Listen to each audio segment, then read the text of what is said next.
வணக்கம்.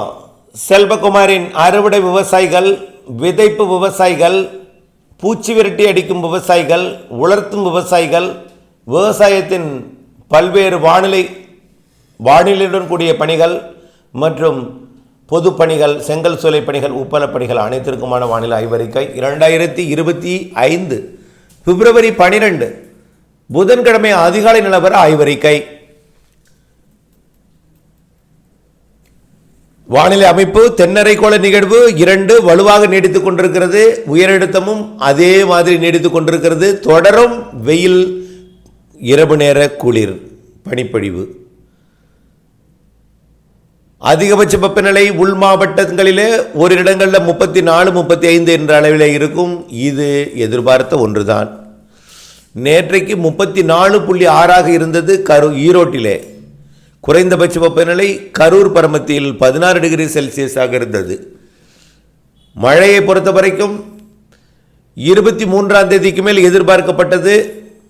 மாத இறுதி நாட்களிலே கண்டிப்பாக இருக்கும். 24, 25, 26, 27 தேதிகளில் கண்டிப்பாக மாத இறுதி நாட்களிலே தென் மாவட்டங்களுக்கும் இலங்கைக்கும் உண்டு. இன்றைய தேதியில் எதிர்பார்க்கப்பட்ட குழப்ப வானிலை இலங்கைக்கு தூறல் சாரல் மழை பொழிவை கொடுக்கிறது.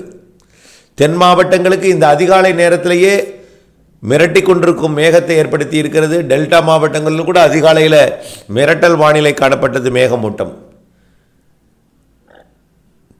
ஆக இது இன்று பகலில் இன்னும் 3 நாட்களுக்கு காலை மதியத்தில் மிரட்டும் வானம், கருமேகம் சூழ்ந்து மழை வருவது போன்ற வானிலை ஏற்படுத்தினாலும் மழை வராது, தூறல் விழாது. தென் மாவட்ட கடலோரப் பகுதிகளுக்கு தூறல் துளி விடலாம், அது நனைக்கவும் நனைக்காது. தொடர்ந்து நீங்கள் அச்சமின்றி அறுவடை செய்யலாம். அறுவடைக்கு எந்தவித இடையூறும் இல்லை.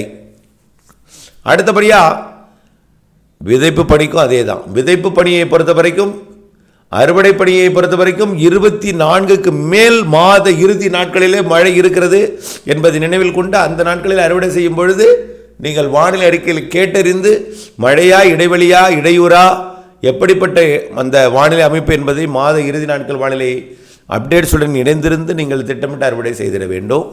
விதைப்பை பொறுத்த வரைக்கும் மழை வாய்ப்பு பிப்ரவரி இறுதி நாட்களில் இருக்குது. மார்ச், ஏப்ரல், மேயில் இருக்குது. வெயிலுக்கிடையே ஆங்காங்கே இருக்கும், ஒதுக்கி இருக்கும். எல்லோருக்கும் பொழியாது. பெய்யும் இடத்தில் வலுத்து பொழியும். குறிப்பிட்ட மாவட்டங்களில் வலுவான நிகழ்வு ஏப்ரல், மேயில் வலுவாக இருக்கும்.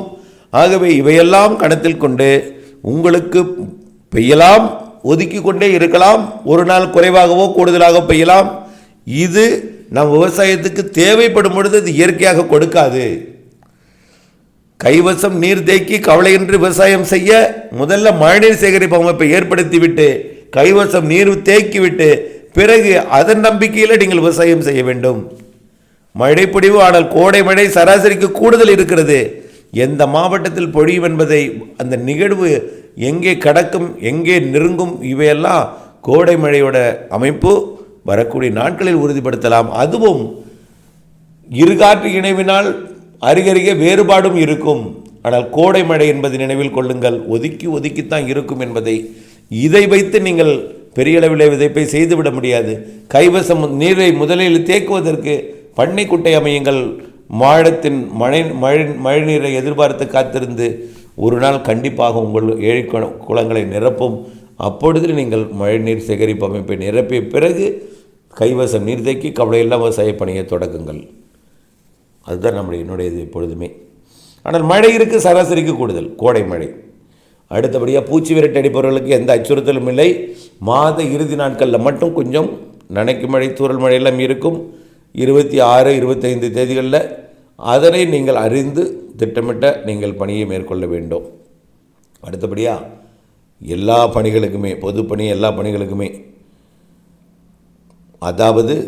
கோடை மழை ஏப்ரலில் ஒரு 2-3 நாள், மேயில் ஒரு 2-3 நாள், மார்ச்சில் நிகழ்வுகளால் தூறல் சாரல் நனைக்கும் மழைப்பொழிவுகள், பிப்ரவரி இறுதி தூறல் சாரல் நனைக்கும் மழைப்பொழிவுகள் இருக்கும்.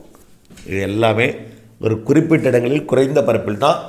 மார்ச், ஏப்ரலை பிப்ரவரி இறுதி, மார்ச்சை பொறுத்த வரைக்கும். ஆனால் ஏப்ரல் மாதத்திலையும் 10 நாட்களுக்கு ஒரு மிரட்டல் இருக்கும், தூறல் இருக்கும், சாரல் இருக்கும், மழை இருக்கும். ஆனால் ஏப்ரல், மேயை பொறுத்த வரைக்கும் பெரும்பாலான நாட்கள் வெயில் நாட்கள் தான். ஆனால் இந்த ஆண்டு வெயில் சராசரியை ஒட்டி இருக்கும். ஒட்டுமொத்த நாட்களை ஒப்பிட்டு, அதாவது சராசரியாக பார்க்கும் பொழுது சராசரியை ஒட்டியிருக்கும், சராசரிக்கு சற்று கூடுதலாகவோ சராசரிக்கு சற்று குறைவாகவோ அல்லது சராசரியாகவோ இருக்கும். ஆனால் மாதம் முழுவதும் மணல் காற்று வீசாது. இந்த ஆண்டு கோடையில் மழை இருக்கிறது, ஏப்ரல் மேயில் கோடை மழை இருக்கிறது 4 நாட்கள் 3 நாட்களுக்கு என்பது நினைவில் கொள்ள வேண்டும். ஆனால் பிற நாட்களிலே மிரட்டி கொண்டிருக்கும், மழை இருக்கும், ஆங்காங்கே இருக்கும் என்பது நீங்கள் நினைவில் கொள்ள வேண்டும்.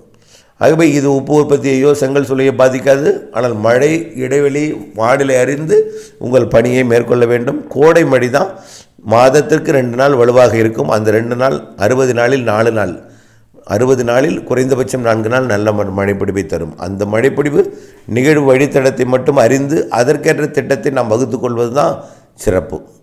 வேறு ஒன்றும் பெரிதாக எந்தவித பாதிப்பும் இல்லை. அடுத்தபடியாக கோடை மழைக்கு அப்புறம் தென்மேற்கு வடகிழக்கு பருவமழைகள். இந்த ஆண்டு தென்மேற்கு பருவமழை மே 31 தொடங்கும் என்று எதிர்பார்க்கப்படுகிறது. முன்கூட்டியே தொடங்கினாலும் அணைகள் ஏற்கனவே நிரம்பி இருப்பதாலும் முன்கூட்டியே தொடங்குவதாலும் அணைகள் கண்டிப்பாக ஜூன் மாதத்திலேயே மீண்டும் ஒரு சுற்று நிரம்பிவிடும். கடந்த ஆண்டெல்லாம் ஜூலை ஆகஸ்ட் தான் நிரம்பியது. இந்த ஆண்டு ஜூன் மாதத்திலேயே அணைகளை நிரப்பும் மழைகள் இருக்கிறது. தொடக்கம் ஒரு நிகழ்வாக இருந்தாலும் தொடங்கி முன்னேறி போய் கொண்டிருக்கும். அடுத்த நிகழ்வு மழைப்பொழிவு கொடுப்பதற்கு ஆயத்தமாகிவிடும். அப்படித்தான் இந்த ஆண்டு தென்மேற்கு பருவமழை கேரளா உள்ளிட்ட தமிழ்நாடு உள்ளிட்ட அனைத்து மாநிலங்களுக்கு இருக்கும். தமிழ்நாட்டை பொறுத்த வரைக்கும் மேற்கு தொடர்ச்சி மலை கணவாய் பகுதிகள் என்பது உங்களுக்கு தெரியும். தமிழ்நாட்டின் பிற மாவட்டங்களுக்கு இடி மழைப்பொழிவாக, வெப்பசலன மழைப்பொழிவாக, காற்று சுழற்சி மழைப்பொழிவாக இருக்கும். தென்மேற்கு பருவமழை சராசரிக்கு கூடுதல் இருக்குது. அணைகளை நிரப்பும் மழை, அணைகளினுடைய பாசனத்தை நம்பி விவசாயம் செய்தவர்கள் ஜூன் மாதம் விவசாயம் செய்யலாம். ஆனால் ஒவ்வொரு அணைக்கும் ஒரு திறக்கும் தேதி இருக்கும், அதை நீங்கள் பார்த்து கொள்ள வேண்டும். கோடை மழை இருக்குது, தென்மேற்கு பருவமழையும் சிறப்பாக இருக்குது. தென்மேற்கு பருவமழை தமிழ்நாட்டிலேயே தென்மேற்கு பருவமழை காலத்தில் கூட காற்று சுழற்சி உருவாகலாம். அதனால் தமிழ்நாட்டின் பிற மாவட்டங்களுக்கும் தென்மேற்கு பருவமழை இருக்கிறது. தென்மேற்கு பருவமழை எல்லா மாநிலங்களுக்குமே சராசரி கூடுதல் தான். எல்லா மாநிலங்களுக்குமே விவசாயத்துக்கு ஏற்ற மழையாகத்தான் இருக்கும். ஒரு 25% இடங்களில் பாதிப்பை ஏற்படுத்தும் மழைப்பொழிவாக தென்மேற்கு பருவமழை தெரிகிறது. வடகிழக்கு பருவமழை அதை விட சிறப்பு. கண்டிப்பாக வடகிழக்கு பருவமழை 2025 சிறு நிகழ்வும் அதிக மழை தரும், வலுவான நிகழ்வும் அதிக மழை தரும், கடந்த ஆண்டை விட கூடுதல் மழை தரும். கண்டிப்பாக 2025 மழைப்பொழிவு பற்றாக்குறை இருக்காது. இந்த பிப்ரவரி மட்டும் கடந்து விட்டால் போதும். மார்ச்சிலிருந்து நம்பிக்கை பிறக்கும். ஏப்ரல் மே வெயிலுக்கிடையே அவ்வப்பொழுது மழை நம்பிக்கை கொடுக்கும். ஜூன் மாதத்திலிருந்து அடுத்த ஆண்டு ஜனவரி மாதம் வரைக்கும் மழைக்கான சாதகம் வலுவாக இருக்கிறது தமிழ்நாட்டில் என்பதை புரிந்து கொண்டு வானிலை அப்டேட்ஸுடன் இணைந்திருந்து அப்டேட்ஸ் அறிந்து மாறுதல் அறிந்து துல்லியம் அறிந்து திட்டமிட்ட வேளாண்மை செய்து அன்போடு கேட்டுக்கொள்கிறேன். நன்றி.